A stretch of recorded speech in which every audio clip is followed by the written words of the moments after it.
Hello, ഹമീൻസ് cooking വേൾഡിലേക്ക് എല്ലാവർക്കും സ്വാഗതം. ഇന്ന് ഞാൻ വന്നിട്ടുള്ളത് വളരെ എളുപ്പത്തിൽ ഉള്ളിവട ഉണ്ടാക്കുന്ന വീഡിയോയുമായിട്ടാണ് കേട്ടോ. അപ്പോൾ വീഡിയോ എല്ലാവരും കണ്ടു നോക്കുക.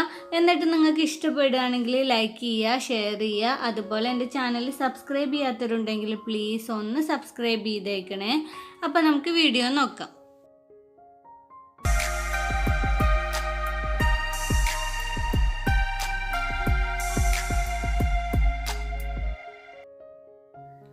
ഉള്ളിവട ഉണ്ടാക്കാൻ ഞാനിപ്പോൾ വലിയ 2 ഉള്ളിവട വളരെ തിന്നായിട്ട് വളരെ കനം കുറച്ചിട്ട് ഞാനിവിടെ കട്ട് ചെയ്ത് വെച്ചിട്ടുണ്ട്. ഇനി ഇതുപോലെ കൈകൊണ്ട് ഒരു 5 മിനിറ്റ് നന്നായിട്ടൊന്ന് പ്രസ് ചെയ്തിട്ട് കുഴച്ചെടുക്കുക കേട്ടോ. അപ്പോൾ ഈ സവാള ഒന്ന് നല്ല പോലെ സോഫ്റ്റ് ആയിട്ട് വരും. അതുവരേക്കും ഒന്ന് നന്നായിട്ട് ഇതുപോലെ തന്നെ ചെയ്യാം.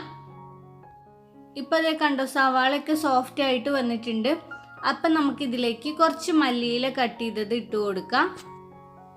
പിന്നെ കുറച്ച് പച്ചമുളക്, പിന്നെ ചെറിയ കഷ്ണം ഇഞ്ചി ചെറുതായിട്ട് കട്ട് ചെയ്തതും കൂടെ ഇട്ട് കൊടുക്കുക. ഇനി ഇതെല്ലാം കൂടെ നമുക്ക് നന്നായിട്ട് ഒന്നും കൂടെ ഒന്ന് മിക്സ് ചെയ്തെടുത്തിട്ട് വരാം. ഇപ്പം ഇത് ഞാൻ നന്നായിട്ട് മിക്സ് ചെയ്തെടുത്തിട്ടുണ്ട്. ഇനി ഇതിലേക്ക് ഇപ്പം ഞാൻ 1 കപ്പ് മൈദപ്പൊടി ചേർക്കുകയാണ്. പിന്നെ 1/2 കപ്പോളം കടലമാവും കൂടെ ചേർത്തിട്ടുണ്ട്. പിന്നെ ആവശ്യത്തിന് ഉപ്പും, അതുപോലെ തന്നെ ഒരു 1/2 ടീസ്പൂണോളം മുളക് പൊടിയും, അതുപോലെ തന്നെ ഒരു 1/2 ടീസ്പൂണോളം മഞ്ഞൾപ്പൊടിയും കൂടെ ഞാൻ ഇതിലേക്ക് ചേർക്കുകയാണ്. ഇനി എല്ലാം കൂടെ നന്നായിട്ട് നമുക്കൊന്ന് മിക്സ് ചെയ്തെടുക്കാം കേട്ടോ. ആദ്യം നമ്മൾ വെള്ളമൊന്നും ചേർക്കാതെ വേണം ഇത് മിക്സ് ചെയ്തെടുക്കാൻ.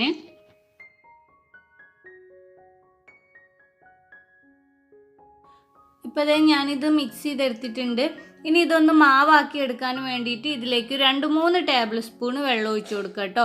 കൂടുതൽ വെള്ളം ഒഴിച്ചു കൊടുക്കരുത്, കാരണം ഇത് കുറച്ച് നേരം നമ്മൾ റെസ്റ്റ് ചെയ്യാനും വേണ്ടിയിട്ട് മാറ്റി വെക്കുമ്പോൾ വീണ്ടും മാവ് അങ്ങ് ലൂസായിട്ട് പോവും. അപ്പോൾ ഇത് കുഴച്ചെടുക്കാൻ വേണ്ടി മാത്രം ഒരു 2-3 ടേബിൾ സ്പൂൺ വെള്ളം ഒഴിച്ചു കൊടുക്കുക കേട്ടോ.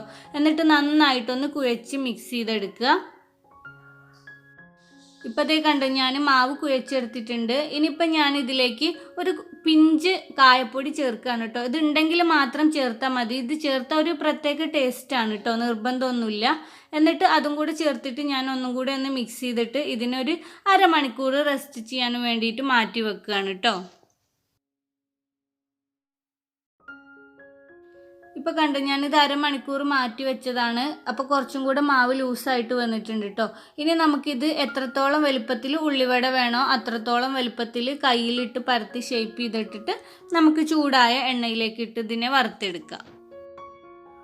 ഇത് വറുത്തെടുക്കുന്ന സമയത്ത് എണ്ണ ആദ്യം ഒന്ന് നന്നായിട്ട് ചൂടാക്കുക. എന്നിട്ട് ഒരു ലോ ടു മീഡിയം ഫ്ലെയിമിൽ ഇട്ട് വെച്ചാൽ മതി കേട്ടോ. ഹൈ ഫ്ലെയിമിൽ ഇടരുത്, അപ്പോൾ ഉള്ളിവട പെട്ടെന്ന് കരിഞ്ഞു പോവും. അത് ശ്രദ്ധിക്കുക കേട്ടോ. പിന്നെ ഇപ്പോൾ സാധാരണ ചെയ്യണ പോലെ ഒരു സൈഡ് കുക്കായി കഴിഞ്ഞാൽ തിരിച്ചിട്ട് മറ്റേ സൈഡും കൂടെ കുക്ക് ചെയ്തെടുക്കുക. എന്നിട്ട് 2 സൈഡും ഒരുപോലെ ഒന്ന് കുക്കായി കഴിഞ്ഞാൽ നമുക്ക് എണ്ണയിൽ നിന്നും കോരി മാറ്റാം.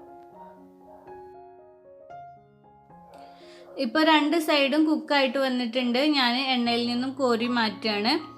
ഇതുപോലെ തന്നെ നമുക്ക് ബാക്കിയുള്ള മാവിനെ മുഴുവനും തയ്യാറാക്കി എടുത്തിട്ട് വരാം.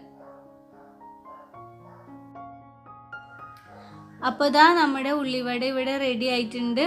നല്ല സോഫ്റ്റ് ആയിട്ടും എന്നാൽ നല്ല ടേസ്റ്റി ആയിട്ടും കിട്ടിയിട്ടുണ്ട് കേട്ടോ.